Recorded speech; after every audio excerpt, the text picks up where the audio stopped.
So hello guys, welcome back to the channel. Myself Rajiv Ranjan and you're watching The Aviation Mind.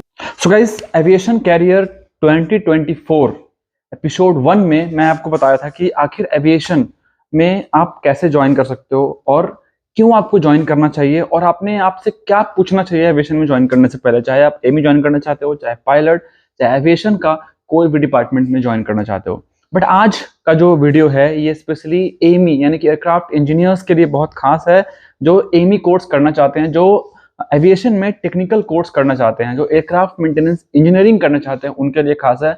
आज के इस video में short तरीके से, simple तरीके से बता देता हूं आपको कि 12th के बाद, अगर आप 12th कंप्लीट हो चुका है तो उसके बाद आप कैसे एमी कोर्स ज्वाइन कर सकते हो और क्या क्या एलिजिबिलिटी क्राइटेरिया है एमी कोर्स में ज्वाइन करने के लिए। ठीक है, सबसे पहला अगर बात करें तो 12th में आपका जो सब्जेक्ट होना चाहिए वो फिजिक्स, केमिस्ट्री एंड मैथमेटिक्स होना चाहिए।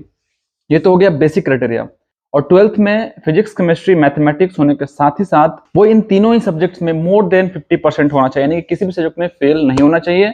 और इसके बाद जो आपका एग्जामिनेशन होगा पर्टिकुलर कॉलेज का, वो आपको क्रैक करना है, यानी कि पर्टिकुलर कॉलेज का एक एग्जाम होता है वो आपको क्रैक करना है। अगर वहां पे एग्जाम होता है तो वो एग्जाम निकालना है। तो 12th में सबसे पहले आपका फिजिक्स, केमिस्ट्री, मैथमेटिक्स होना चाहिए।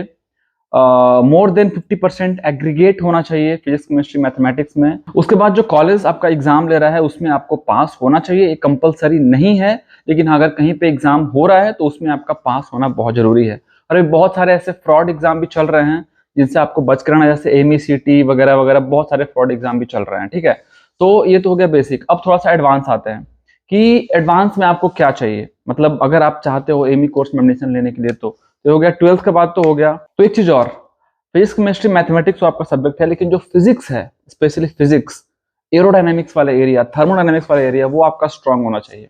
उसके बाद आप में कोई फिजिकल डिसेबिलिटीज नहीं होना चाहिए, यानी कि जो आपका बॉडी है नॉर्मल होना चाहिए। आई साइट जो है वो 6/6 होना चाहिए, गॉगल्स चल सकता है। और जो आपका इंग्लिश है, यानी कि टेक्निकल इंग्लिश, इंग्लिश दो तरह का होता है, एक नॉर्मल इंग्लिश, एक टेक्निकल इंग्लिश। तो एविएशन में जो लैंग्वेजेस होते हैं वो टेक्निकल इंग्लिश होता है, तो टेक्निकल इंग्लिश आपको समझ में आना चाहिए।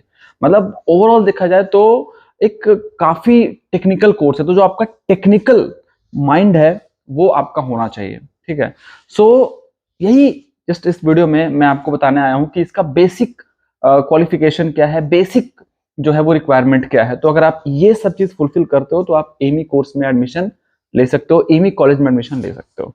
चलिए मिलते हैं किसी नए एक्साइटिंग वीडियो में। Till then do whatever you want to do, do double, please don't trouble anybody. Take care and see you.